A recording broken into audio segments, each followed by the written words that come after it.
그 책의 한 북 챕터를 한 북의 그 한 장을 썼는데요. 그 썼던 그 제 북 챕터의 제목이 Intersectional Feminism. 인터섹셔널 하다는 걸 한국말로 어떻게 번역해야 될지 잘 모르겠더라고요. 영어 잘하시는 분 좀 도와주세요. 이렇게 응? 교차 여러 가지가 교차되는 이게 교차로 같은 건데요. 사실은 위안부 할머니 피해자들이 오로지 여자이기 때문에 잡혀간 건 아니었죠. 잘 아시다시피 특별히 가난한 농촌에 좀 집안 형편이 어려운 그리고 좀 어린 나이대가 좀 어린 13살, 14살부터 21살까지 그리고 우리나라 여성분들이 가장 많이 어, 네, 우리나라 여성분들이 가장 많이 잡혀갔습니다. 일본 Japanese Comfort Woman도 있었어요. 그랬는데 일본 Japanese Comfort Woman은 좀 더 편안한 위치에서 뭐 관리자로 간다든가 좀 더 나은 대우를 받았다든가 이렇죠. 그래서 이런 모든 면에서 굉장히 불리한 위치에서 아주 험악한 위치에서 가게 됐고 위안부 그러면 생각나는 중요한 키워드들이 제가 여기 이제 위안부 운동 그 전문가가 한 분 오셨어요. 우리 은미 선생님께서 오셔가지고 제가 혹시 틀리게 얘기한 게 있으면 항상 고쳐주시기 바랍니다.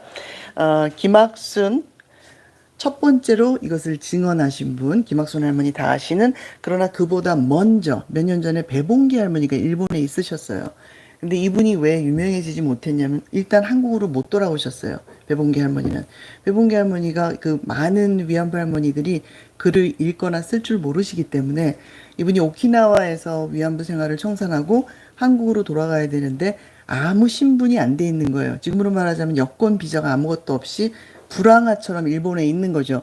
그래서 일본에서 할머니가 과거에 위안부였다라는 거를 신고를 해야 되는데 그거를 도와주신 분들이 해필이면 조총련 분들이라 이 배봉기 할머니는 그때부터 이게 딱지가 딱 붙어져서 한국에 못 들어올 수밖에 없는 형편이 되셨던 거죠. 위안부 그 운동으로서 이것을 운동으로서 좀 우리가 이거를 샅샅이 파헤치고 할머니들의 권리를 찾아드려야 되겠다라고 처음 작정하신 두 분, 윤효정, 이효재, 이화여자대학교 교수여셨고 특별히 주변에 내 친구들이 잡혀가는 거를 보신 분들이세요. 그러나 이분들이 안 잡혀갔던 이유는 생각하시겠지만 그 당시에 벌써 여자로서 대학을 갈 정도면 집안이 좀 윤택했다는 거였죠.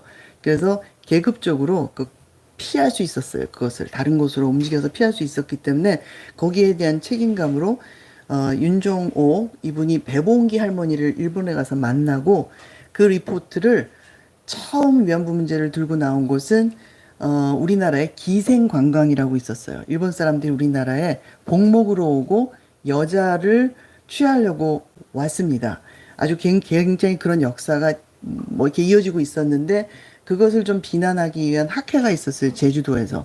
그때 처음으로 윤종옥 교수님이 배봉기 할머니하고 인터뷰한 거를 공개하면서 위안부 문제가 수면에 떠오르기 시작했습니다. 그 다음에 중요한 인물은 누구냐면 일본 사람으로서 요시미 요시야키. 요시미 요시야키는 김학순 할머니의 증언을 보셨어요. 보시고서 책임감을 느끼고 일본 학자로서 막 이렇게 아카이브를 찾아서 그 중요한 자료들을 다 찾아내서 책으로 썼죠. 일본 학자들이 가장 많이 도와줬어요, 사실은. 일본 학자들, 일본 여성 학자들, 일본 기자들, 양심 있는 일본인들이 왜냐면은 그분들은 그거를 찾기가 쉬우니까요. 그 나라에 있으시면서 그 나라 민족으로서. 그래서 이분이 만든 책이 위안부 운동에서는 굉장히 중요한 세미널북, 정말 씨가 되는 그런 책을 쓰셨습니다. 잘 아시겠지만 미투 운동의 선구자. 왜냐면 여자들이 어떤 부끄러운 일을 당했을 때 그것을 공공연하게 얘기하지 못하는 것은 동서고금을 막론하고 똑같은 문제인 것 같습니다. 지금도 어디에서나 세상 어디에서나 여자들이 당했을 때 특히 나이가 어릴수록 그것을 얘기하지 못하고 있죠. 그래서 그 미투 무브먼트가 무슨 권력자, 뭐 할리우드에서 아니면 교수이기 때문에 학생이 뭐 여러 가지 권력자들이 그 일을 당했을 때 그것을 나는 당당하게 이야기한다.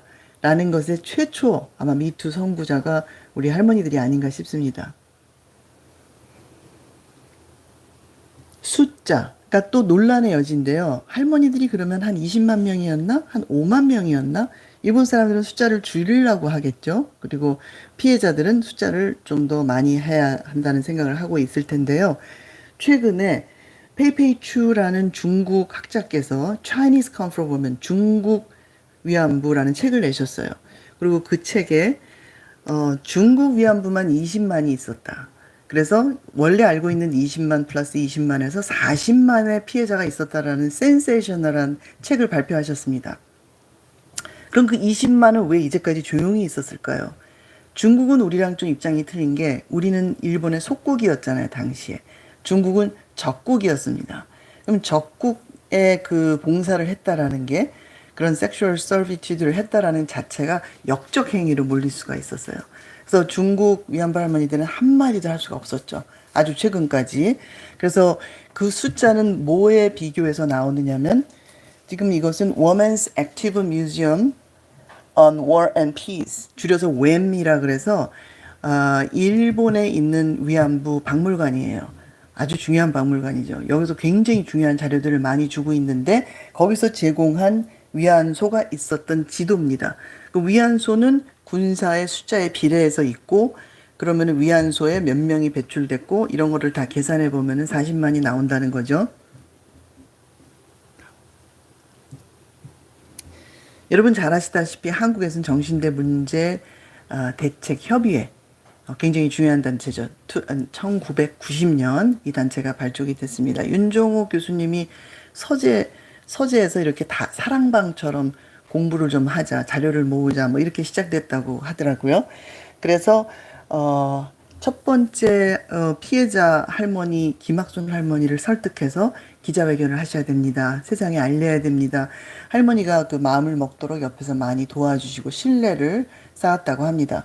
할머니가 처음으로 이거를 얘기하신 것은 67세 당시 이미 돌아가셨지만 그래서 최초의 증언자가 되셨고 할머니가 발표하신 1991년 8월 14일을 우리가 위안부의 날로 정했습니다. 며칠 전에 지나갔죠. 다음. 미국 얘기로 들어가겠습니다. 미국에서는 황금주 할머니가 처음으로 태평양을 건너오셨어요. 황금주 할머니가 건너오신 시간은 1992년. 1990년에 정대협 창설되었고요. 91년에 김학순 할머니 증언하셨고요. 1992년에 첫 수요 집회가 있었고요.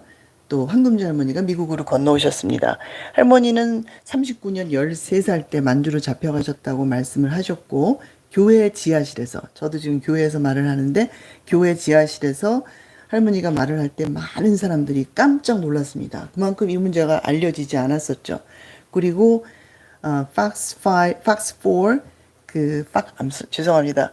채널 4 팍스 뉴스에서 그 교회에 와서 할머니가 증언하신 거를 촬영을 해서 그 방송에 내보내서 사람들이 굉장히 많은 사람들이 이 문제를 처음으로 듣게 됐죠. 그리고 할머니가 오셨던 거는 미국 추수감사절인 11월쯤이라면 한 달 뒤 12월 12일 날 워싱턴 정신대문제 대책위원회 한 글자만 틀려요. 대책위원회가 창설되었습니다. 그래서 지금부터는 그 워싱턴 정신대문제 대책위원회를 줄여서 WCCW라고 얘기할 거예요. Washington Coalition for Comfort Women. 이 단체에서 했던 지금까지 우리가 작년에 30회를 맞이했는데 모든 일들을 좀 간단히 정리를 하자면 풀뿌리 운동과 입법, 위안부 기림비 건립, 교육에 관한 거, 위안부 전시, 자료 모음 이렇게 5가지 순서대로 한 가지씩 말씀을 드리겠습니다. 이것은 저희 미션 스테이트먼트인데요. 그 미국 내무부의 Department of State에 등록된 정식으로 등록된 비영리 기관입니다. 비영리 기관이 종류가 굉장히 많아요. 저희는 501c3라 그래서 정치적인 활동을 할 수가 없고 어떤 한 당을 우리가 뭐 민주당이나 공화당을 지지할 수 없는 그런 성격의 당입니다. 저희가 미션 스테이트먼트를 3번을 이렇게 개정했는데요. 제가 회장으로 있었던 1915년부터 1922년 사이에만 2번 개정을 했습니다. 그래서 파이널 마지막 한 것이 이것인데요. 첫 번째는 할머니들께 공식 사과와 배상이 키워드입니다. 이제까지 정대협과 우리가 발맞춰서 똑같은 이야기를 하고 있었죠. 두 번째 문단에서는 모든 종류의 성범죄를 예방할 길을 찾는다. 약간 그 영역을 확대해서 모든 성범죄를 예방한다는 것을 위해서 저희가 다른 단체들과 협력한다. 이것이 저희 미션 스테이트먼트였습니다. 풀뿌리 운동과 입법. 세상에는 세 가지 종류의 사람이 있다고 하죠. 남자, 여자, 아줌마. 저희는 정대위는 분명히 아줌마 집단이었어요. 아줌마가 중축이 된 그 집단들이 아줌마들이 굉장히 무섭죠.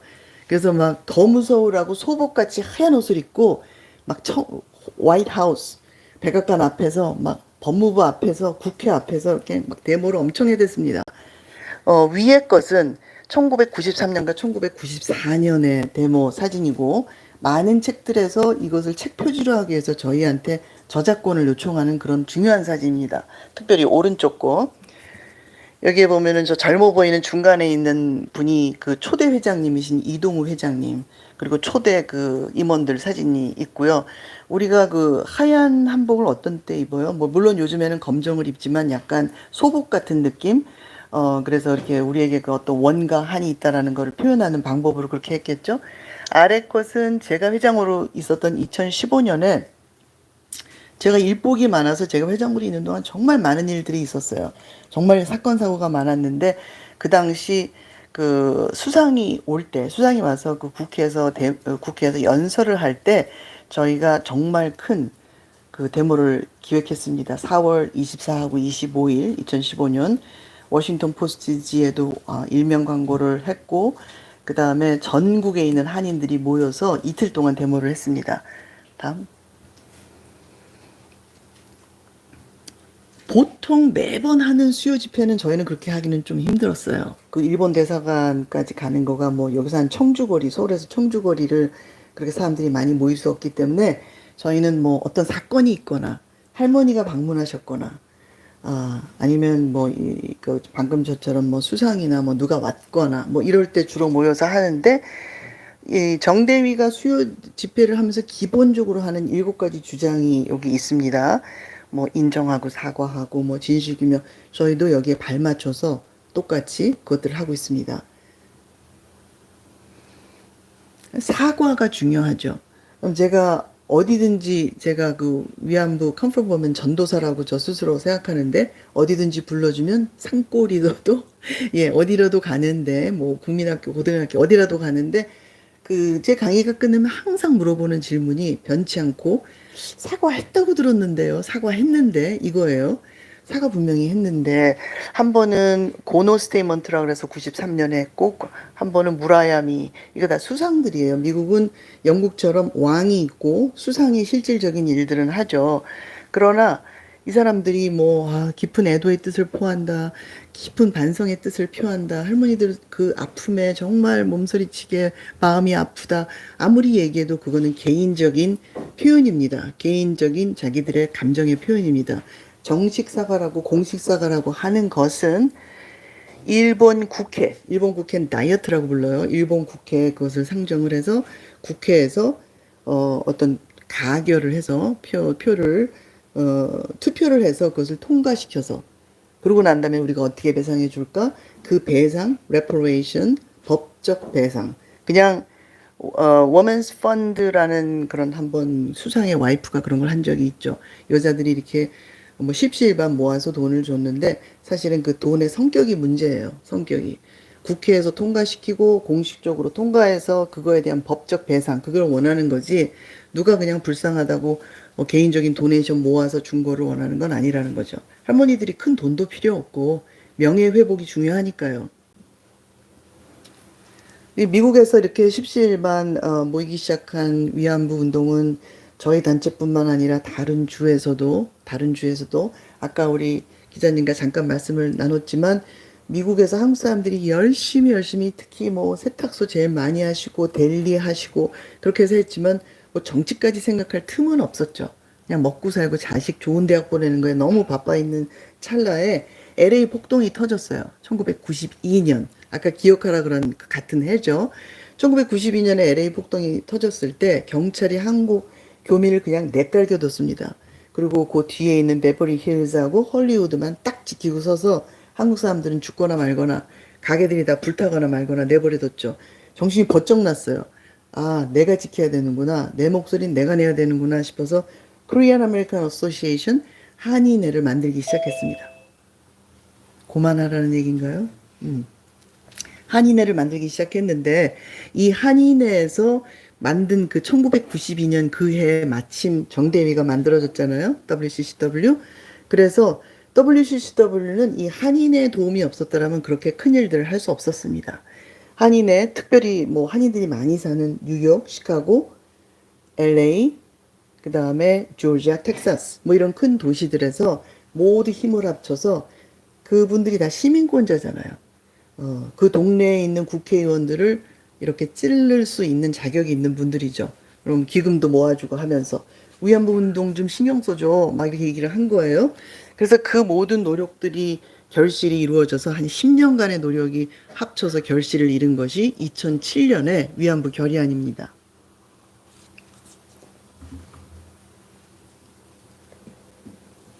레인 에반스라는 아주 중요한 인물이 있어요. 숨은 공로자. 이분이 거의 처음 위안부 운동을 국회에 이렇게 상정을 하는데 그걸 인트로듀스 한다 그러는데 그 문제를 법안을 이렇게 상정하는 사람이 필요해요. 그럼 상정을 하면 그걸 갖고 투표들을 하는 거죠. 레인 에반스가 The Hill이라는 그 국회 안에 있는 신문이에요. 거기에 이제 이 문제를 처음으로 얘기를 했습니다. 다음. 사실은 굉장히 역사가 깊어요. 제가 여기 선물로 드리고 갈 이 Come from Women, A Movement for Justice, Women's Right in the United States 이 책에 이제까지 나온 모든 결의안들에 대한 요약이 들어 있습니다. 맨 처음에는 위안부라는 말을 쓰지는 않았어요.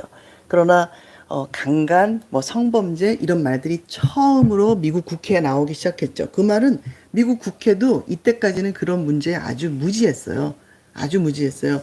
물론 믿거나 말거나 아직도 일본은 강간죄라는 게 없습니다. 강간죄. 강간죄를 처벌하지를 않아요.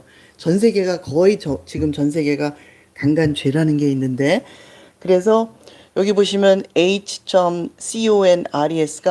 H는 House, 국회죠. 그 다음에 CON은 concurrent의 약자, concurrent, House Concurrent Resolution.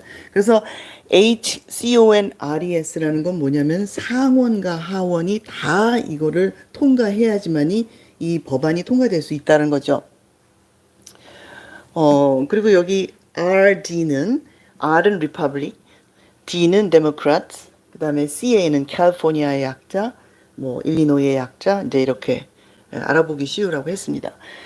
이분들이 war prisoner라는 말을 썼고 war crime이라는 말을 썼고 그리고 중요한 여러분 잘 아시는 마이크 혼다라는 일본 국회의원이 미국은 연방이 있고 또 주의회라는 게 있잖아요. 각 주. 캘리포니아 주에서 캘리포니아 어셈블리 조인트 레졸루션 27을 이미 통과를 시켰어요. 연방국회에서 하기 전에. 그리고 2000년부터는 위안부 문제에만 집중적으로 이런 결의안들이 제안됐습니다. 357, 195, 226, 68. 다 리젝트 됐어요. 그때는 부시 대통령이 공화당이 꽉 잡고 있는 때라 위안부 문제 이런 거 신경도 쓰지 않았죠. 그랬는데 2006년에 아무래도 그 상원 공화당이 꽉 쥐고 있는 상원은 빼고 해야 되겠어. 그 상원을 빼고 하원만 보시면 CON이 빠졌죠. 2006년에 하우스 레졸루션 759 상원을 빼고 하원만 하니까 처음으로 통과된 거예요. 근데 이거는 제대로 된 하원, 그 플로어라 그러는데 제대로 된 하원이 아니라 하원 중에 조그마한 커미티, 조그마한 사람들이 모인 거기에서 통과가 됐고 자신감을 얻고 2007년에 근데 레인 에반스 이분이 파킨슨스 디지즈에 걸리셨어요. 그래서 이제 이 촛대를 깃발 총대라 그러나요? 총대를 마이크 혼다한테 이렇게 넘겨주고 그분은 은퇴를 하셨죠. 그래서 마이크 혼다가 하실 때는 이거를 인트로듀스 하시는 분을 스폰서 하실 때 자그마치 167명의 스폰서랑 같이 내셨어요. 막강하죠. 167명. 이걸 누가 해냈어요? 전국에 있는 한인들, 그 한인회, 여기서 이제 동네마다 각 동네 그 국회의원들을 찌른 거죠. 국회의원들은 진짜 피곤한 잡이에요. 월요일부터 목요일까지는 DC에 있습니다. 다 DC 아파트들이 있어요. 그리고 목금토일은 자기네 동네로 가요. 플로리다로 가든지 캘리포니아로 가든지. 그러니까 자기네 동네로 왔을 때 이제 막 찌르는 거죠. 당근도 주고 채찍도 주고. 그러니까는 막 펀드레이징해서 돈도 주고. 하원들 의원들은 2년에 한 번 뽑으니까 되자마자 다음번 선거 자금을 걱정해야 되거든요. 그래서 선거 자금도 모아주고 또 뭐 이게 뭐 우리 동네 얘기가 아니라 막 이러면서 이건 국제적인 얘기가 아니라 막 글로벌한 이슈다. 뭐 인권, 여권 막 부르짖고 이제 이러니까 시끄럽기도 하고 고맙기도 하고 그래서 167명이나 모아졌습니다. 그거를 이제 마지막 파이널 이렇게 내놓기 전에 청문회라는 걸 하는데요. 우리나라도 아마 그렇게 할걸요. 청문회? 청문회라는 걸 하는데, 팔레오마바가라는 분이 굉장히 위안부 그 편을 들어주시는 분이었어요. 그래서 이분이 사회를 보고 할머니 김군자, 이용수, 얀 로포, 헨나 할머니들이 증인으로 오셨고, 마이크 혼다도 말씀하셨고 또 그 위안부를 그 결의안을 이렇게 직접 쓰신 분이 있으세요. 민디 코틀러라고 이제 그분도 한 말씀 하셨고 또 당시 정대위 회장이셨던 소옥자 회장님도 한 말씀 하셨고 이제 이렇게 통과를 어, 만장일치로 통과를 하게 되었습니다. 근데 증언자 중에서 그 할머니들이 좀 이렇게 뭐 얘기할 거를 좀 미리 이렇게 짜준다든가 그랬으면 또 좋지 않았을까. 그리고 저희 컬처가 우리는 뭐 이렇게 분명하게 얘기하는 문화가 좀 아니죠. 특히 부끄러운 것들은. 그거를 뭐 어떤 일이 있었어 이렇게 할머니들이 정확하게 얘기할 수 있는 그런 문화가 저희는 아니잖아요. 근데 이얀 러프 오헨느라는 분은 더치 사람이었는데 인도네시아가 더치의 식민지였어요. 한 140년 동안. 그러다가 일본이 식민지를 하게 됐어요. 한 3년 동안. 그 당시에 잡혀간 거죠. 거기 살다가 어영부영 있다가 잡혀가게 된 거예요. 그 다음에 이제 호주에 살게 됐지만 이분 캐톨릭이고 영어를 쓰시고 이분이 아주 낱낱이 자세하게 증언을 해주셨어요. 무슨 일이 있었는지. 정말 낱낱이 자세하게. 그래서 제가 이 책을 쓰고 나서 영상 버전인 다큐멘터리를 만들었는데요. 거기에서 자세하게 들으실 수 있습니다. 컬처도 컬처지만 이분이 굉장히 이모셔널하게 그거를 정확하게 잘 표현을 해주셔서 청문회에 많이 도움이 되셨을 것 같아요. 요때부터 그 위안부 운동이 우리가 소위 얘기하는 풀뿌리 운동, grassroot movement, 풀뿌리가 뭐예요? 풀이 너무 약하잖아요, 풀이. 근데 누구의 시인이죠? 바람보다 먼저 눕고 바람보다 먼저 일어난다. 뭐 그 풀은 꺾이지도 않고 부러지지도 않고 약한 듯 하나. 그래서 이제 풀뿌리 운동이라는 말이 생겨난 거. 미국에서도 마찬가지 그라스루트 무브먼트의 원조가 아니면 최초의 성공적인 사례가 이 위안부 결의안 통과한 겁니다. 시간 되게 빨리 가네요. 좀 빨리 해야 되는데. 그래서 여기 보시면 낸시 이게 뭐죠? 여기 가운데 낸시 펠로시 지금 좀 할머니 돼가지고 이제 더 이상 큰 저기 뭐 대통령 될 줄 알았는데 전혀 좀 은퇴하시는 모드긴 하지만 낸시 펠로시가 우리 정말 많이 도와줬어요. 다음 하우스 레졸루션 121 내용이 뭐지 궁금하시면 구글에서 치시면 딱 나와요. 두 개 버전이 있고 또 썸머리 버전이 있어요. 요약해 놓은 거. 요게 썸머리 버전인데 약간 키워드를 제가 노란색으로 하이라이트 했습니다. 뭐 지금 이미 정대협에서 주장하고 있는 똑같은 거예요. 공식 사과 인정 그 얘기. 그리고 sexual slavery라는 단어를 썼다는 거. 그리고 또 중요한 거는 unequivocal. unequivocal은 굉장히 중요한 단어인데 이거는 정말 조건 없이 무조건 따지지 말고 사과해야 된다는 거죠. 다음. 그게 하나의 C가 됐어요. 겨자씨. 그 하우스 레졸루션 121이 뭐가 그렇게 중요하냐. 사실 레졸루션은 law가 아니에요. 법이 아니야. 법은 너 이거 어겼으니까 뭐 벌금 내. 아니면 깜빵에서 좀 살아. 이렇게 할 수 있는 구속력이 없어요. 한 나라가 한 나라한테 그렇게 할 수 있는 주권도 없죠. 미국이 우리 법에서 너네 잘못했으니까 한국에다가 사과하고 공적 사과하고 법적 배상을 해 라고 할 수 있는 권한이 없어요. 사실은 한 나라가 한 나라한테. 그러나 우리는 강력히 이렇게 믿고 있고 이건 우리나라 전체의 생각을 대변하는 거야. 굉장히 그 상징적인 의미가 있어요. 법적인 효력은 없지만 그게 레졸루션이라는 거의 의미거든요.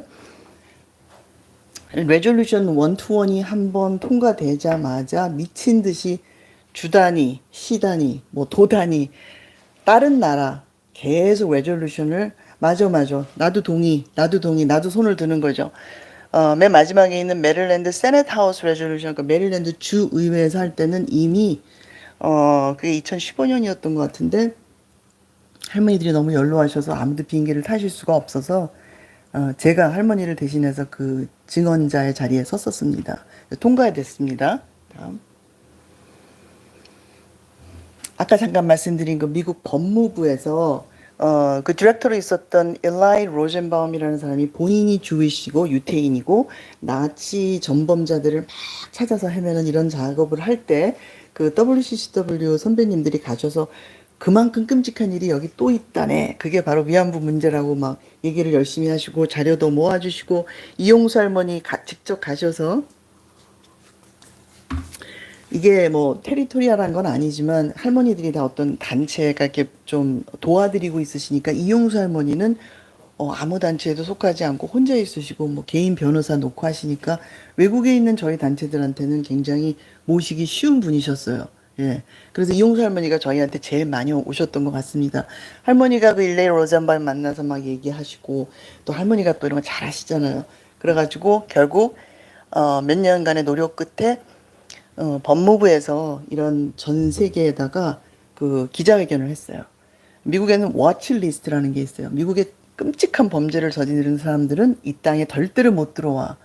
블랙리스트에 올라가는 거죠. 그래서 그 위안부 그 모집에 소집에 또는 그 위안소 경영에 관련됐던 전범자들을 17명을 뽑아내서 그 사람들이 미국에는 살지 않지만 일본에 살고 있더라. 아직까지 이때는 이 사람들은 절대로 이 미국에 들어올 수 없다. 그렇게 딱 인을 쳐버렸어요. 굉장히 중요한 사건이죠. 근데 뭐 결의안 그래봐야 누가 뭐 알아주나요? 그게 어디 그 도서관에 있는데 뭐 영어를 그 찾아서 그걸 찾아가지고 뭐 웹사이트에서 이렇게 보는 것도 아니고 사실은 기린비가 그 위안부의 그 같은 내용인데 메시지는 같은데 그 아주 그 물리적인 존재감 때문에 그 현현성 때문에 그리고 공공 장소에 있다라는 그 위치성 때문에 굉장히 파워풀한 도구가 됩니다. 이 기린비라는 것이 기린비는 교육적인 효과뿐이 아니라 운동가들한테도 이렇게 응집을 할 수 있는 이상한 파워가 있어요. 사람들이 절대 안 모인다가도 그 기린비 한다 그러면 쫙 모여요. 어느 동네나. 제가 여기도 또 소녀상 얘기를 들었는데 아주 기린비가 기가 막힌 파워가 있습니다. 첫 번째 기린비 자체가 방금 말씀드린 결의안을 기념하기 위해서 결의안 3주년 기념식에 뉴욕에 있는 팰리사이드 파크 아주 조그만한 그냥 돌 이렇게 요거 하나 이렇게 세워졌는데도 뭐 일본에서 난리가 났고 다음 미국에 제가 아는 한 지금까지 15개의 메모리얼이 있습니다. 15개 중에서 5개는 소녀상, 나머지는 이런 스톤슬랩. 저희도 뭐 소녀상을 하고 싶었고 아니면 더 근사한 어떤 메모리얼을 하고 싶었는데 저희 단체에서 만든 이 메모리얼은 유일하게 정부 청사 안에 있습니다. 버지니아 페어팩스 정부 청사 안에 있고 이 바로 옆에 9/11 여러분 아시죠? 9/11 쌍둥이 빌딩이 이렇게 무너진 그 기린비가 아주 조그만한 돌인데 이거보다 안 크면 좋겠어. 너무 의자자해서 9/11이 이렇게 좀 왜소해 보이지 않으면 좋겠어. 그래서 너무 아쉬운 거예요. 저희는 뭔가를 이렇게 좀 세우고 싶은데. 그래서 그러면 의자라도 좀 갖다 놓으면 안 되니. 그래서 나비 의자를 옆에다가 이렇게 2개를 놓게 됐죠. 할머니들 상징이 나비인 건 아시죠? 제가 의도해서 오늘도 이렇게 나비가 막 있는 옷을 입고 왔습니다. 그래서 다음. 잠깐 전으로 다시 한번 돌아가 주세요. 한 가지 얘기만 할게요. 이 기린비 얼마나 중요하냐면 제가 사실 박사 논문을 공공 조각에 대해서 썼습니다. 퍼블릭 스컬프처에 대해서 사람들이 이것을 보고 이렇게 그 심퍼타이즈 한다 그러죠. 감정 공감하는 거. 제가 이 언베일링 세레모니 이거 테이프 커팅하는 그 기념식을 하던 날 모든 사람들이 다 가고 혹시 거기 뭐 빠트린 물건 없나 이렇게 갔더니 가위 테이프 커팅하는 가위가 하나 떨어져 있고 어떤 여자분이 거기 이 나비 의자에 앉아서 울고 계셨어요. 그래서 어떤 분인가 봤더니 이때 제일 많이 왔던 기자분들이 일본 기자분들이 오셨거든요. 그 일본 기자 중에 한 분 여자분이었는데 할머니 얘기를 듣고 이렇게 하면서 자기가 어렸을 때 굉장히 예쁘게 생기신 분이었는데 자기가 어렸을 때 그 성적으로 당했던 걸 생각하게 했다고. 그걸 자기가 너무 수치스럽고 창피해서 꾹꾹 눌러놨는데 그걸 생각나게 해서 지금 이렇게 눈물이 나오고 좀 이렇게 그것이 해소가 되는 듯한 그 한이 해소가 되는 듯한 그것이 바로 이 위안부의 기린비의 목적입니다. 당장 70년 전의 사건 할머니들을 이렇게 그 명예를 회복시켜주는 건 일차적인 목적 이외에도 많은 사람들이 그것을 자신의 스토리로 만드는 것 그것이 기린비의 목적 중에 하나입니다.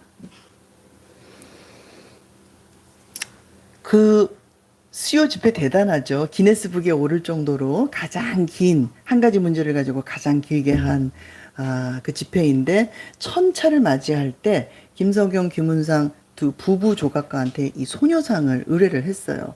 소녀상을 만들었는데 미국에서는 그 네 번째 기린비이자 첫 번째 소녀상 글렌데일의 LA에 만들어지게 됐죠.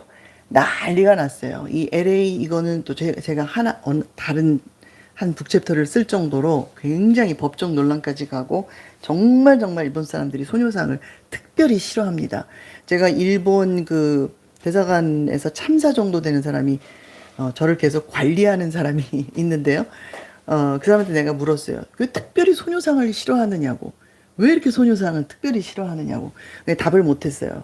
자기네끼리 가서 뭐 의논해갖고 긴 이메일이 왔는데, 김석영, 김은상 그 조각가님들 그 표현에 의하면은 불편해서 너무 적나라해서 너무 어린 소녀를 한국 소녀를 그것도 한복을 입고 있고 어린 소녀를 그거를 직시하고 싶지 않은 역사적인 사실을 드러내는 것이 싫어서 그러면 그 조각가님들의 말씀이 그렇게 불편하게 하는 것이 당신네들의 뜻이었다고 목적이었다고 얘기를 합니다. 뭐 의미는 여러분 다 아시니까 스킵할 거지만 뭐 뒤에 원래는 할머니로 하려고 그러다가 소녀로 하고 뒤에 뭐 할머니 그림자가 있다든가 주먹을 움켜쥐고 있다든가 특히 옆에 있는 의자는 누구든지 그 이 이슈에 공감하시는 분이 앉기를 원한다든가 뭐 이런 거. 소녀상이 그 벤달리즘이라 그러죠. 벤달리즘. 한국말로 뭐라 그럴까요? 벤달리즘. 응? 반달한다고 그 하여간 기물 파괴죠. 기물 파괴. 예. 뭐 아니면 문화재 파괴, 예술 파괴. 그래서 이 소녀상이 정말 수모를 많이 겪었어요. 뭐 여기도 마찬가지죠. 그리고 그 미국에 있는 몇 개 소녀상도 마찬가지고 정말 수모를 많이 겪었고 일본에서는 소녀상을 이렇게 굉장히 안 좋게 막 매춘부 같이 이렇게 해가지고 막 굉장히 수치스러운 모습으로 막 판매까지 하고 다음 이제 왼쪽에 있는 게 이제 저희가 이제 두 번째 소녀상, 저희 동네에서는 두 번째 메모리얼이죠. 하나 페어팩스 정부청사에 있고 두 번째는 이렇게 소녀상을 만들어서 저희는 그 굉장히 여러 단체가 그 협업을 해서 이거를 했고요. 그다음에 요거는 이제 필라델피아 아니 죄송합니다. 커네티컷에 있는 소녀상에 저희가 응원해주러 올라갔는데 커네티컷에 있는 대학 좋은 대학 뭐죠? 커네티컷에 있는 좋은 대학? 아니, 예일대학, 예일대학. 예? 예일대학 맞죠? 거기 예일대학교 학생들이 무슨 그룹을 만들었더라고요. 제가 아까 그 이상하게 기린비를 하면 사람들을 모으고 사람들이 모으면서 단체가 생겨나요. 특히 젊은 사람들이 이렇게 단체를 만들어서 하는데 너무너무 예쁘게 열심히 용감하게 이거를 하고 있더라고요. 그 친구들이 원래 이것을 예일대학교 안에 교내에다가 하고 싶었는데 일본 사람들이 끝까지 반대를 해서 그 예일대학교 커뮤니티에도 일본 사람들이 많이 있을 거 아니에요. 그래서 결국에는 그 한인회관 앞에다가 이렇게 세우게 되었습니다. 세 번째, 교육과 출판인데, 첫 번째 우리 단체에서 만든 책이 할머니들을 이렇게 다 육성으로 인터뷰를 해서, 비디오도 만들고 책으로도 만들었어요.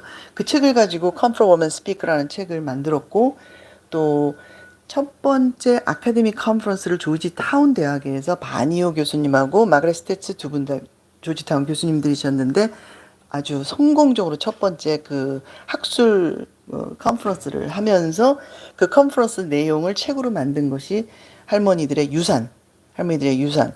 유산이라는 게 꼭 돈이나 집뿐이 아니라 이 정신력, 인내력, 용기. 이분들이 다 운동가가 되셨잖아요. 이제 이런 모든 것들 이 책에 담겨 있습니다. 그리고 제가 있는 동안에 이제 인턴십 활동을 정말 많이 했는데, 정말 학생들한테 뭐 컨퍼런스도 하고 영화제도 하고 여러 가지를 하면서 학생들한테 책을 쓰게 했어요. 그 나라라는 다 보냈나? 나라 내셔널 아카이브라는 데 가서 이제 뭐 연구를 해서 책을 쓰게 했는데 새로운 시각이죠. Come from a woman, new perspective. 글은 못 쓰지만 생각은 fresh했어요. 학생들이 아주 좋은 생각들, 깜찍한 생각들을 특히 이제 제가 좀 생각이 안 나는데 뭐 그 미국의 드라마 있어요. 만화에서 그 아주 막 여자를 막 쉽게 강간하고 막 너무 이렇게 나오는 그런 컬처를 비난하면서 컴포먼과 연결시켜서 쓴 논문도 있고 학생들의 그 각자 생각대로 또 어떤 학생은 그 이 메모리아라고 결의안의 관계 뭐 이런 거를 또 자세하게 한 학생도 있고 그렇게 이 책은 그 구입할 수 있습니다. 지금도. 어, 제가 이제 좀 학교에 있다 보니까, 학교에서 행사를 많이 했는데요. 저희는 그런 공간이 없으니까, 그럼 학교마다 또는 우리랑 같이 일을 하게 되는 그 디파트먼트, 그 학과마다 그 특성이 있잖아요. 근데 거기에 맞추어서 어떤 행사들을 하는 거죠. 예를 들면, 그 서런 메토디스트 유니버시티라는 곳에 미국의 인권학과라는 게 있어요. 인권학과. Department of Human Rights. 그 디파트먼트는 아닙니다. 죄송합니다. 프로그램. 휴먼 라이트 프로그램이 미국에 전체 7개밖에 없는데 그 중에 하나예요. 이분들이 컴포트 워먼에 꽂히셨어요. 그래서 제가 2번이나 초대돼서 갔는데 지난번에 영화 상영하러 갔었고 할머니도 또 오시게 해서 이옥선 할머니 등원도 하시고 또 뉴욕에 보면은 존 J. College of Criminal Justice라는 그런 학교가 있어요. 거기서 전시하고 컨퍼런스를 같이 동시에 하면 굉장히 좋은데 지적으로 이해하고 감성적으로 느끼고 근데 처음에는 리젝트 됐어요. 제가 많은 프로포즈를 쓰면은 그 중에서 정말 오래오래 거절되다가 겨우 하나 되는 거예요. 근데 처음엔 컨퍼런스만이 거절됐어요. 그런데 collateral damage 그건 부수적인 손상. 사실 남자들이 전쟁하지 여자들이 전쟁 일으킨 거는 저기 남미의 아마조네스 이외에는 여자들은 전쟁을 잘 안 일으키는 걸로 알고 있어요. 모든 전쟁은 남자들이 일으킨다. 죄송합니다. 뭐 제가 섹시스트는 아니고 근데 그 여자들이나 아이들이 제일 당하죠. 그냥 가만히 있다가 당하잖아요. 그래서 그런 주제로 위안부를 가장 많은 포션을 차지하지만 뭐 르메 저기 뭐야 크메르 후르 케이스 베트남 케이스 뭐 다른 나라 케이스들도 좀 이렇게 해갖고 했더니 뽑혔어요. 그 프로포절에 거절당했던 것이 조금 각색해서 냈는데 뭐 이런 것들 다음 그래서 이 2번을 가면서 결국 텍사스에 위안부 단체가 생겨났어요. 너무 감사하게도 굉장히 그 훌륭하신 분이 이 단체를 리드하고 그 단체 이름을 Unforgotten Butterflies 잊혀지지 않은 나비. 그래서 그때 당시에 이제 이옥선 할머니하고 강인출 할머니 2분이 오시려고 그러다가 2분이 막 싸우셔서 강인출 할머니 먼저 가버리셨어요. 그래서 이옥선 할머니만 계시고 제가 할머니랑 3박 4일을 같이 지내면서 정말 너무 많은 얘기를 듣고 좋은 시간을 보냈습니다. 할머니 잠깐 사진 제가 찍은 사진인데 할머니가 너무 예쁘시잖아요. 이렇게 할머니 뭐 머리도 이렇게 머리숱도 많으시고 막 옷도 너무 예쁘세요. 그리고 할머니가 다들 나 머리 이쁘다 그러고 옷 이쁘다 그러지 나 얼굴 이쁘다는 사람이 없어 막 이러시더라고요. 다음 통과할게요. 뭐 이런 다른 학교에서 한 것들 통과. 그럼 네 번째는 전시인데 제가 저기 Art History 학교에서 가리키는 그 선생이자 또 큐레이터, 전시를 기획하는 큐레이터가 그 2가지가 저의 가장 메이저 잡입니다. 그래서 이 선조라니까 저희 그 WCCW의 그 첫 번째 회장님, 2번째 회장님들도 전시를 하셨어요. 전시를 국회에서 그 National Archive Record Administration 굉장히 중요한 기관이에요.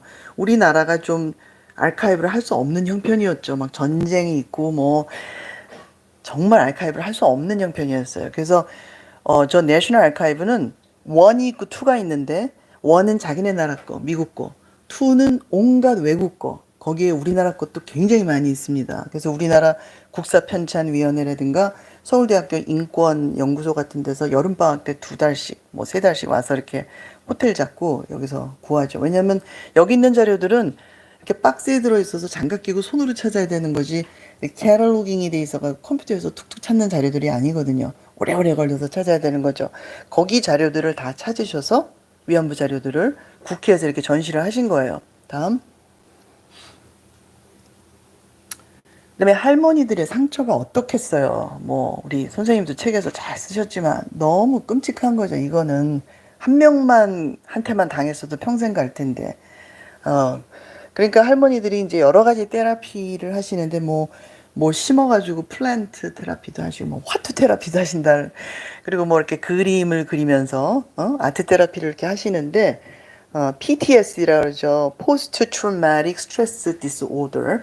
그래서 그거를 이제 전문가가 오셔서 뭐 할머니들을 그 한번 해주신 거죠. 할머니들을 하면서 보면은 특별히 재능 있는 할머니들이 계신 거예요. 특히 이제 강일출, 강덕경, 한 3분 정도 할머니가 아주 특별하게 재능이 있으신 거예요. 그래서 이제 특히 강인출 할머니의 이 처녀들을 이렇게 끝판에 자기네들이 후퇴할 때쯤 막 다 불태워버린 거를 보고는 그 유명한 귀향이라는 영화를 만들 생각을 했죠. 그러니까 할머니들 영화가 이렇게 인스퍼레이션을 준 거잖아요. 이게 역사적인 자료도 되고, 다음에 제가 그걸 쓴 것 같아요. 역사적인 증거도 되고, 증언도 되고, 공감을 유도해서 다른 작품을 만들게도 하는, 그죠? 그리고, 제가 나름대로 이 책의 한 북챕터를 그것에 대해서 썼는데요. 누구든지 자기의 고통스러울 과거를 얘기할 때 시간이 걸리잖아요. 처음에는 뭐 그림 그리면은 초반에는 그냥 꼭이고 시골길에 뭐 거니는 거, 뭐 뚝 같은 거, 엄마랑 살던 집 이런 거를 그리시더라고요, 할머니들이. 그러다가 점점 정말 표현하기 힘든 그런 거를 표현을 하시고 그 마지막 단계는 이런 그림들을 그리시더라고요. 사과해. 뭐 다 벌 줘야 돼. 막 이런 이제 소위 말해서 피해자에서 투사로, 피해자에서 운동가로 이렇게 변신해가는 것들이 그림 속에 나타나더라고요. 제가 그걸 한 챕터를, 제가 그림을 공부하는 사람이다 보니까. 다음. 크리스찬 볼탄스키라는 아주 유명한 작가가 있어요. 주이시 유태인 작가인데 물론 이 사람은 이제 헐로코스트 작품을 많이 했죠. 유명한 말을 했습니다. 예술을 작품을 만든다는 것은 단지 진실을 말하는 게 아니야. 진실을 느끼게 해주는 거지. 진실을 느끼게 해주는 거지. 이런 중요한 말을 했는데, 다음. 많은 작가들이 위안부 작품을 했어요. 제가 거의 2년에 한 번씩 전시를 했는데, 뭐 이런저런 타이틀로 아까 콜라라올 데미지, 뭐 다른 나라 사람들 작가들도 많이 초대해서 했고, 캐톨릭 대학에, 그 DC에 있는 캐톨릭 대학이 캐톨릭 대학이니까 특히 그 위안부 할머니들의 그 당한 거를 예수님하고 비교해서, 물론 예수님 같이 인류를 구원한 건 아니지만 억울하게 죽었다라는 관점에서 스티브 까발로 같은 사람이 뭐 이런 것들을 했더라고요. 여기 이창진 씨 같은 경우에는 저 백그라운드 이렇게 금색으로 한 게 비잔틴 성화에서는 이렇게 숭고함을 나타낼 때 백그라운드를 금색으로 했거든요. 그래서 이런 식으로. 다음. 네, 제가 그 여성가족부에서 처음으로 위안부 전시를 하게 됐어요. 치프 큐레이터로 3억 정도 돈을 받아서 그걸 하게 됐는데, 그때 제일 중요한 작가로서 이 헝류라는 Chinese American, 제미 중국인이죠. 이제 이분이, 그 중국에서 이제 한 6살, 7살 때 도망 나오실 때 중국에서는 사진을 못 갖고 있게 했대요. 가족 사진 같은 거 다 뺏기고, 오로지 모택동 사진만 이렇게 집에 있게끔 했기 때문에 사진에 대한 뭐 이렇게 맺힌 게 있으신 것 같더라고요. 그래서 아까 얘기한 그 나라에 가서 위안부 사진들을 보면서, 유명한 위안부 사진이죠. 그 사실 나라에 있는 모든 것들은 퍼블릭 도메인입니다. 누구라도 갖다 쓸 수가 있어요. 그걸 보시고 이런 작품을 만드셨어요. 보시다시피 무채색에서 색채를 넣으셨고, 뭐 여기 뒤에 나비 모양은 제가 개인적으로 인터뷰를 했거든요. 뭐 나비는 그 영국 황실의 상징, 그 명예와 권력의 상징, 자존심의 상징. 그 뒤에 뭐 막 눈이 이게 굴리는 그 저기 생선은, 그거는 생선? 피쉬는 쉔넨이라는 16세기 그 작가가 그린 그림에서 그때 정치가 굉장히 부패하고 썩었을 때 I'm watching you. 난 다 보고 있어. 뭐 그걸 상징하느라고 이렇게 썼다 그러고.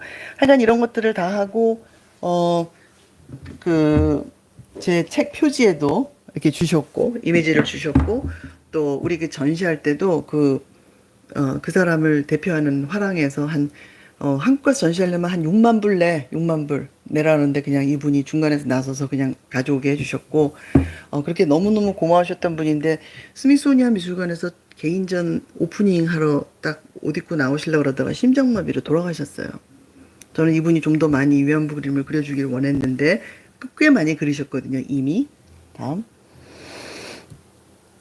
영화도 우리가 놓칠 수 없는 중요한 매체였습니다. 거의 매년 그 위안부 영화 상영을 했고요. 다음. 극기하는 우리가 인터내셔널 필름 페스티벌을 했습니다. 국제 영화제. 그래서 위안부 영화를 만든 중국 사람, 네덜란드 사람, 미국 사람 이렇게 불러서 그 국제 영화제를 했고요. 이거는 이제 뮤지컬이지만 마지막으로 거의 다 됐습니다. 저희가 이제 할머니들이 다 돌아가시는 포스트 빅팀 시대가 되죠. 할머니들 지금 분명히 우리도 다 이 세상에 없을 거고 할머니들도 없을 텐데 어떻게 그 시대를 맞이해야 되는가, 어떻게 우리가 미래를 준비해야 되는가 하는 관점에서 보면은 그 유엔 여성 차별 철폐 위원회라고 있어요. 아주 굉장히 중요한 위원회인데 일본 정부로부터 보고를 계속 일본 정부는 계속 그 한국 사람들이 얘기하는 거 그거 그런 일 절대 없어. 아무것도 없어. 아무 자료가 없어. 이런 거를 계속 보내고 어 대한민국 외무부에서 물론 부정할 수 없는 역사적 사실이라는 걸 강조하긴 했지만 근거 있는 믿을 만한 자료를 모으는 것은 강력한 진실 규명의 수단이다. 왜냐하면 일본 사람들이 어떤 일을 하기 시작했냐면요. 가짜 자료를 유포하는 거. 그래서 여기 있는 unfaithful truth, propaganda 이게 다 이제 저거를 이제 클릭하면 그 링크로 인도가 되는데 보면은 막 거짓말로 이제 오히려 거꾸로 거기다가 다 쓰죠. 뭐 아주 굉장히 잘 대우를 받은 돈을 되게 많이 받은 창녀들이고 모든 것은 거짓말이고 뭐 이런 것들을 하는 거예요. 그러면서 자기네들이 그 한국 사람들이 한국 사람하고 중국 사람들까지 껴서 일본을 아주 부끄럽게 만들고 일본을 망신시키려고 전쟁을 시작했다. 히스토리 월라는 말을 자기네들이 만들어냈어요. 히스토리 월. 그리고 미국 안에 물론 이제 일본하고 연결되겠지만 그런 해피 사이언스니 뭐니 이런 단체들을 굉장히 많이 만들었어요. 그런 거짓말을 유포하는 단체들을 심지어는 그 텍사스 데디라고 미국 남자 하나를 고용을 했어요. 그다음 유튜버가 돼가지고 끝없이 거짓말을 떠드는 거죠. 이런 거를 보면은 막 속이 뒤집어질 것 같은데 뭐 욕만 할 수도 없고 뭐 매번 댓글 달기도 그렇고 우리가 할 일은 진짜 자료를 찾아서 그거를 많이 간직하고 유포하는 것이다. 다음. 그 자료라는 거는 자료. 그러니까 우리가 1차 자료, primary resource 1차 자료, 뭐 할머니들 증언이라든가 할머니들이 손으로 쓴 일기장까지 있습니다. 그런 것들은 물론 있지만 2차 자료는 이런 책 같은 거, 뭐 미디어, 뭐 신문 같은 거 있지만 1차 자료, 2차 자료를 통해서 3차 자료까지를 생각해야 돼요. 그거를 가지고 만들어낼 수 있는 책, 영화, 소설, 그죠? 뭐 만화, 그런 모든 것들을 생각을 해야 되는데 이거는 2015년에 워싱턴 포스트와 워싱턴 타임즈에 동시에 제가 썼던 기고했던 글입니다. 저기 외부 기고자죠. 외부 기고자로 썼는데 이런 식의 우리 한국말로 된 신문 말고 좀 주류 사회 글도 많이 써야만 되는 거죠. 다음. 이건 제 책 아까 보여드린 책. 다음. 그리고 그 책도 또 사람들이 잘 안 보잖아. 이렇게 두꺼운 책을 누가 보겠어요? 그래서 제가 이거를 또 영화로 만들었어요. 다큐멘터리로 만들어서 Cry Out이라는 영화를 만들었는데 제가 좀 약간 다큐멘터리 뭐 필름 페스티벌에 약간 내보는 조건이 이것이 유튜브나 비미오로 이렇게 퍼블릭에 돌아다니면 안 되기 때문에 한 연말 정도 되면 여러분들이 실컷 이거를 보실 수가 있습니다. 그때까지 조금만 참아주시고 제가 지금 말씀드린 내용, 이 책에 있는 모든 내용이 이 영화에 압축돼서 짧게 들어가 있습니다.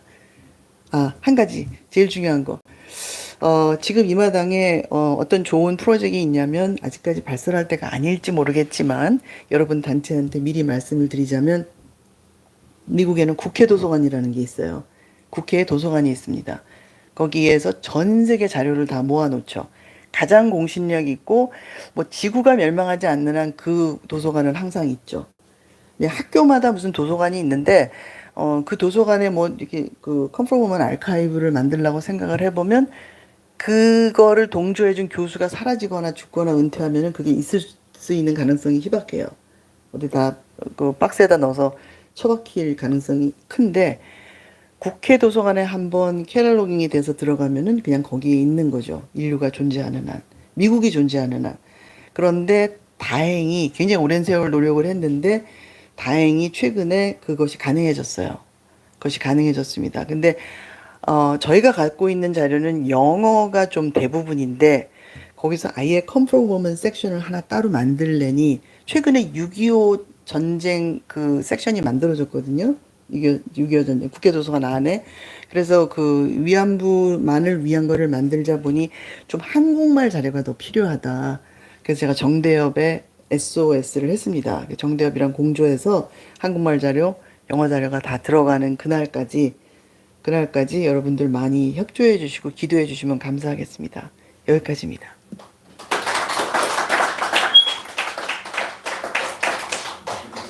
이걸 빼먹었네요. 아카이빙의 목적. 너무 뻔한 얘기라 여기 여러분들은 보시면 되고 질문 받겠습니다.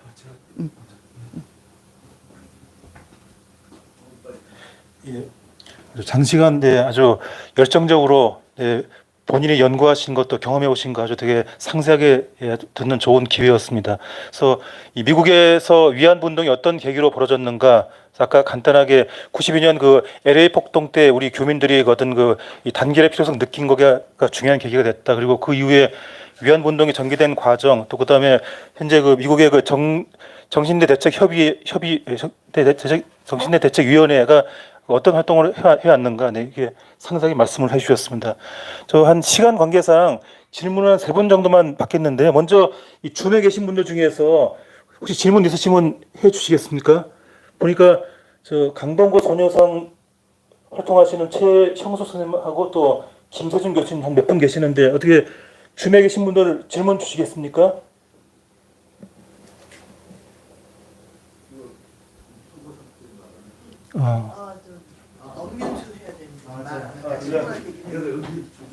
예. 예, 잠시만 기다려 주시죠. 저기 소리를 음소거 해놔가지고 예.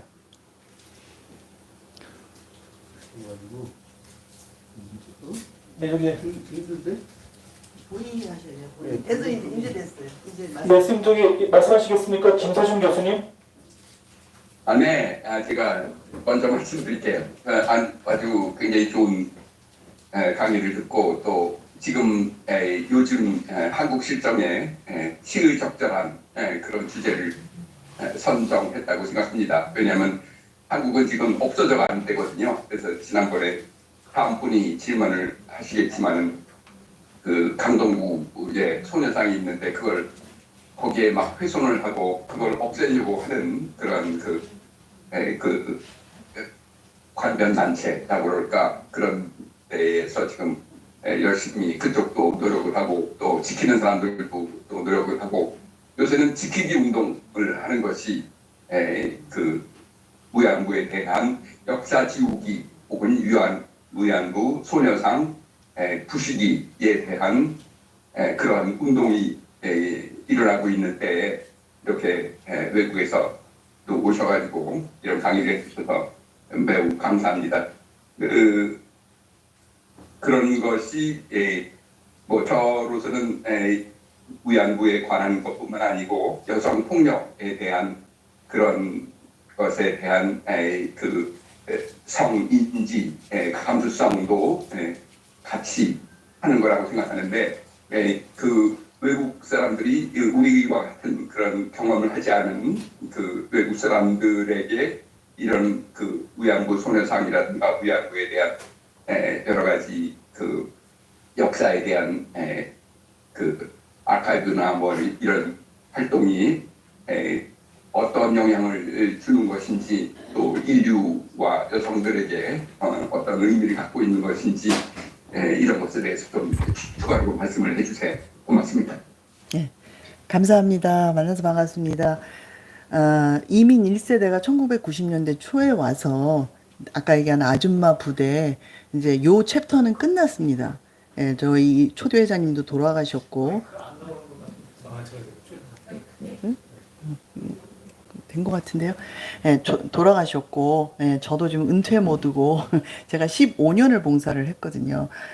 그런 와중에, 이제, 약간 차세대, non-Korean, 코리안이 아니고, 코리안도 물론이지만, 코리안 뿐만이 아니라, 더 많은 다른 종족들, 그 다음에 젊은 세대. 이 두 부류는 한 번 들었다면 완전히 빠져버려요. 위안부 문제. 이게 오히려 한국 사람들은 약간 좀, 피곤증?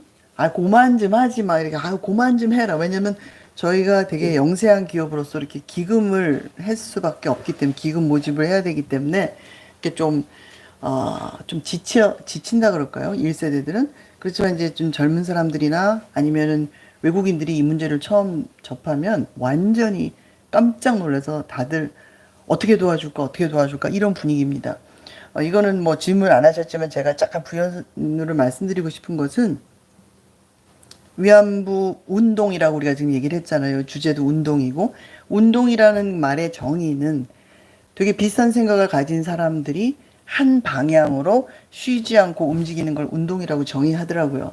근데 우리는 솔직히 운동 약간 좀 우리가 운동권 그래가지고 뭔가 이렇게 액티비즘 쪽으로 많이 생각을 하잖아요.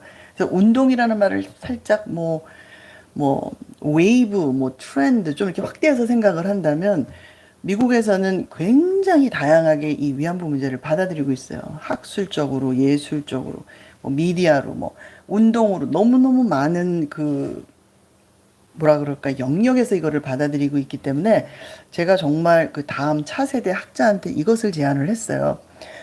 Come for Women, studies 그러든지 Come for Women Convention 이렇게 해갖고 1년에 한 번씩 지금 위안부 운동 그래도 하는 이 5개 도시가 있잖아요, 미국에. 여기를 중심으로 돌아가면서 모이면서 그냥 위안부를 다루거나 가르치거나 공부하는 학과가 한 13개 되거든요, 13개. 그러면 정치학과에서도 미술사학과에서 political science 이런 데서 각자 와서 그 페이퍼 발표하고 운동가들은 운동가들에도 모여서 좀 브레인스톰하고 아이디어도 교환하고 작가들은 와서 전시하고 영화 만드는 사람들은 영화 보여주고 그 작가들도 오셔서 또 북토크도 하시고 이런 식의 트렌드를 좀 만들려고 했더니 그 젊은 그 학자가 지금 박사과정으로 위안부 문제를 쓰고 있는 젊은 학자가 너무 좋아하더라고요. 나는 은퇴 모드니 나는 그냥 필요할 때 나를 그냥 활용해라, 이용해라. 너희 젊은 세대들이 이거를 좀 앞으로 끌어나가면서 글로벌한 운동으로 모든 학회들은 그런 어떤 컨벤션들은 인터내셔널하게 움직이잖아요. 가장 지금 새로운 컨벤션이 계속 새로 생겨나는데 피스 컨퍼런스라는 게 있어요. 피스 컨퍼런스 생긴 지 5년밖에 안 돼요. 전 세계적으로 모이는데 굉장합니다. 이런 역사적으로 트로마틱한 이런 끔찍한 과거들을 다루는 그런 학회거든요. 그러니까 우리가 이제 컴포머먼이란 말을 다른 거로 좀 바꿔도 되겠죠. 그렇지만 어쨌든 컴포머먼이 레가시가 돼서 시발점이 돼서 중심이 돼서 인권 문제, 여성 문제를 다룰 수 있는 모든 전 세계인들이 참여해서 이거를 기억하고 기록하고 새로운 패러다임, 맨날 하는 이야기가 아니라 다른 이야기, 아까 젊은 고등학생, 대학생이 쓴 책처럼 계속 새로운 패러다임을 만들어 나갈 수 있으면 좋겠습니다.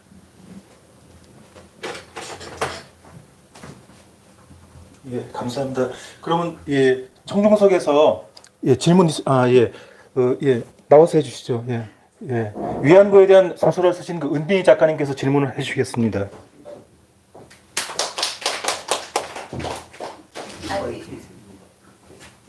이거는 질문보다는 사실은 질문보다는 사실은 그 이정실 교수가 해온 일이 얼마나 중요하고 큰 일인지 그 여러분들한테 그 말씀을 드리고 다시 한번 그간 해온 활동에 대해서 이렇게 우리가 격려와 박수와 치하를 드리는 그 의미로 이제 마이크를 조금 주십사 했습니다.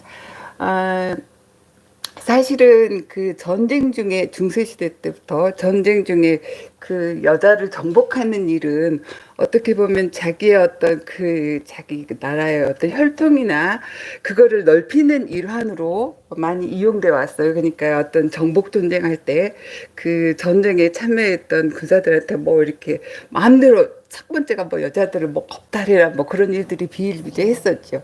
그게 그런 의식들이 쭉 이어져 와서 근대 현대 전쟁이 있었어도 병사들이 전쟁 중에 뭐 그 정복지 여자들을 그 겁탈하는 것들은 범죄로 인식이 되지 않았어요. 그거는 당연한 거고 그거는 허용된 일이고 그 당연히 범죄가 아니었는데 이조실 이런 위안부 활동으로 인해서 전쟁 중에 일어나는 이런 그 여성 아이고 이렇게 가슴이 떨리지.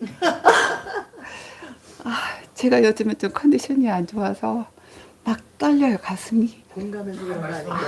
위안부 할머니한테 공감해서 그런 거 아니 이정실 교수가 해온 일에 새삼스럽게 듣고 나니까 너무나 감사하고 너무나 대단한 일을 했고 아무튼 그래서 이제 그런 인식의 변화를 갖고 왔다는 거. 이 운동이 이정실 이 정대협이 아니었으면 여전히 그 뭐 범죄 중에 일어나는 이런 것들은 일반적인 일이었고 여전히 범죄라는 의식 없이 계속해서 이어졌을 것이고 근데 이런 위안부 그 운동의 일환으로 사람들 의식 속에 이거는 범죄야 라는 것을 갖게 됐고 이렇게 이제 범죄를 저지르면서도 조금은 뭔가 양심의 그런 것들을 받게 되겠죠.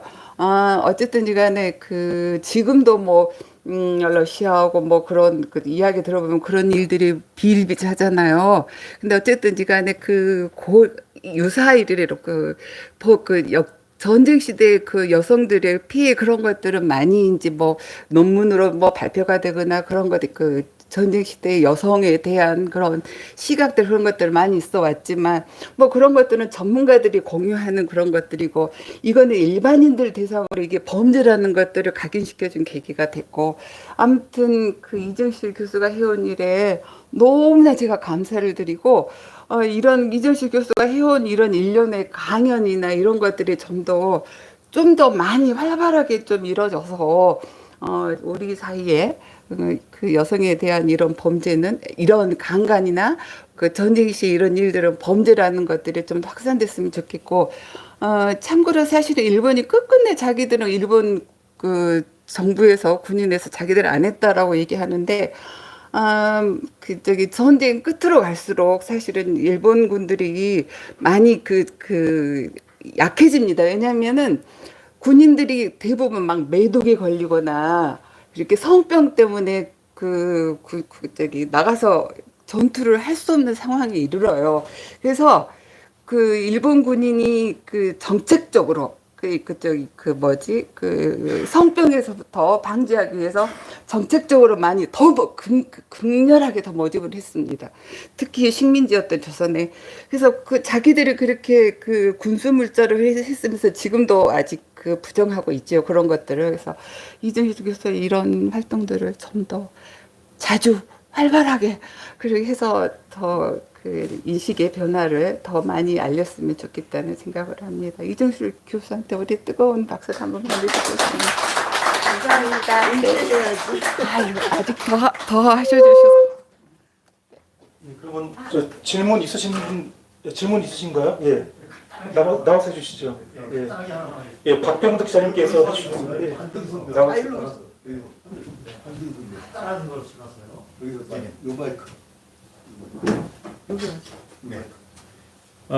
사실 이 역사적으로 보면은 굉장히 진실한 이야기를 우리가 하고 있는데 이제 뭐 새로운 우리 2년밖에 안 된 새 정부의 영향도 있을 것 같고 이것을 자꾸 진실을 가리려고 하는 일들이 계속 이루어지고 있어요. 그러니까 굉장히 활성화 됐다가 지금은 이제 진실을 가리는 쪽으로 또 일본의 눈치를 보는 쪽으로 그래서 우리 교수님께서 패러다임의 전환이 필요하다 말씀하셨는데 사실은 이제 이 위안부 문제에 대해서 의식이 있는 사람들은 다 알고 있습니다. 그런데 문제는 어떻게 패러다임을 전환해서 좀 더 경각심을 가지고 진실을 계속해서 공유할 수 있는지 그 부분에 대해서 좀 말씀해 주시면 감사하겠습니다.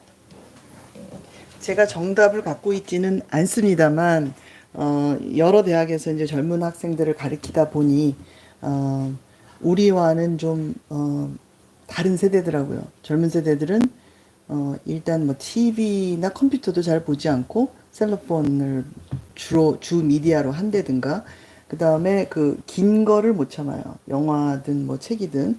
그래서 뭐 틱탁, 쇼트 뭐 이런 거, 짧은 거 굉장히 패스트 포워드하고 사회가 빨라지고 미디어로 가다 보니 제가 우리 인턴들한테 그 컴프로 보면 앱을 개발해라. 그래서 MIT 간 친구한테 그 과제를 줬어요.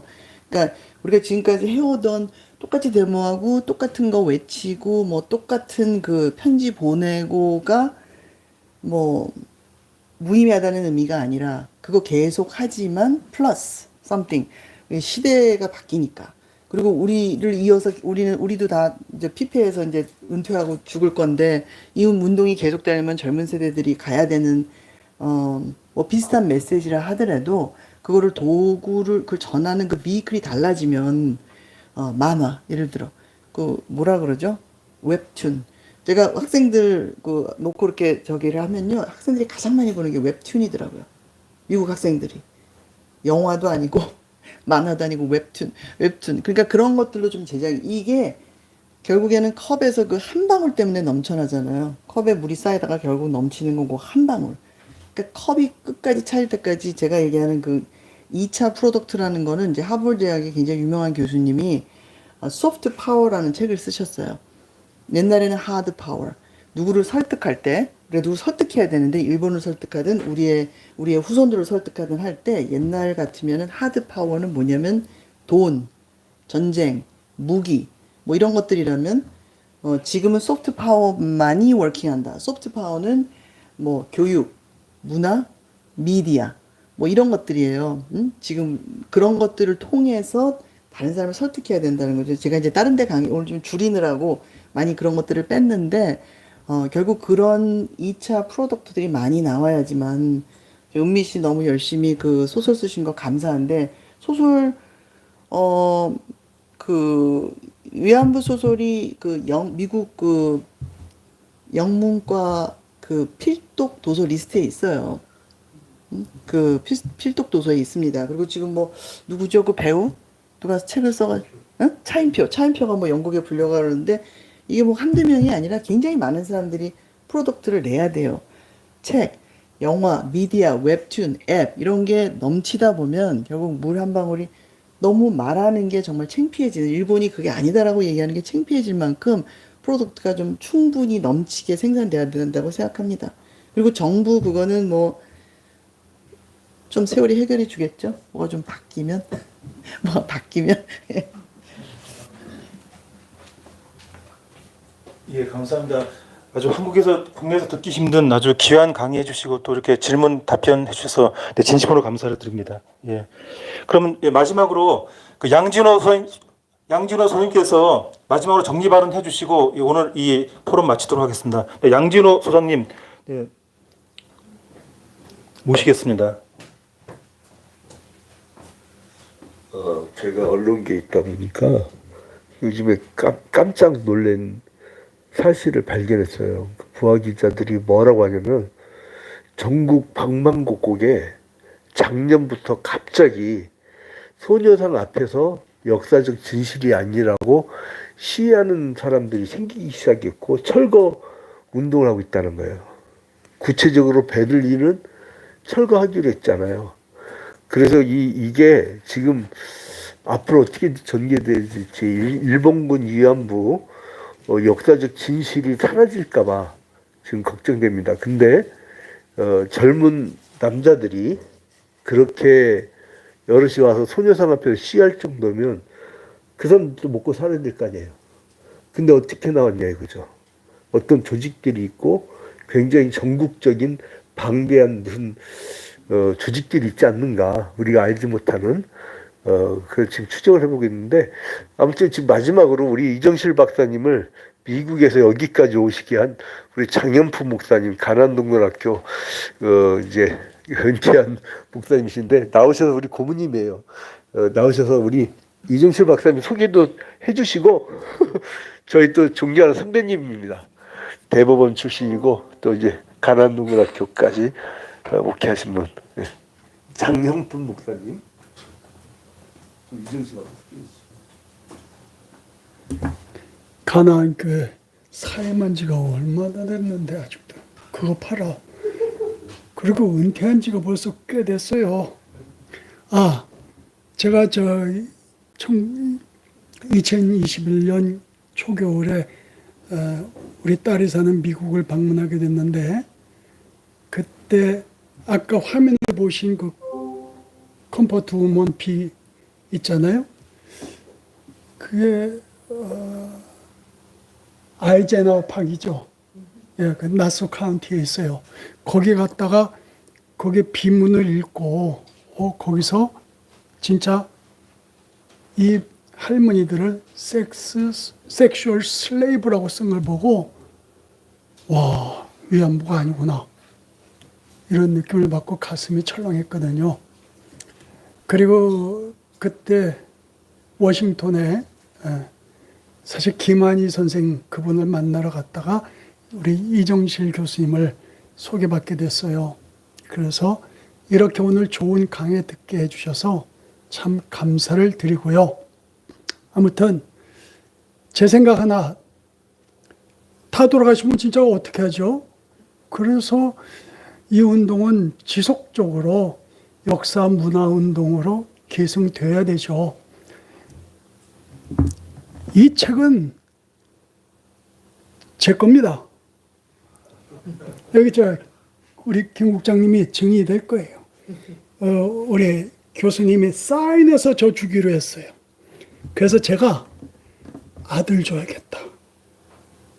알아야 할 거 아니에요, 젊은 애가. 우리 아들이 지금 42살이고 딸이 47인데 딸은 안 할 것 같아요. 근데 아들은 할 것 같아요. 그래서 아들 줘서 야, 아버지가 이 운동을 조금 하다가 못했는데 이거 읽어보고 한번 네가 좀 해라. 근데 이거 교수님이 아까 누구를 선물 준다고 그랬는데 그러면 이중계약이 돼서 소송감이 됩니다. 근데 사인해서 제가 받아가지고 우리 아들놈 줄 겁니다. 여튼 여러분 감사합니다.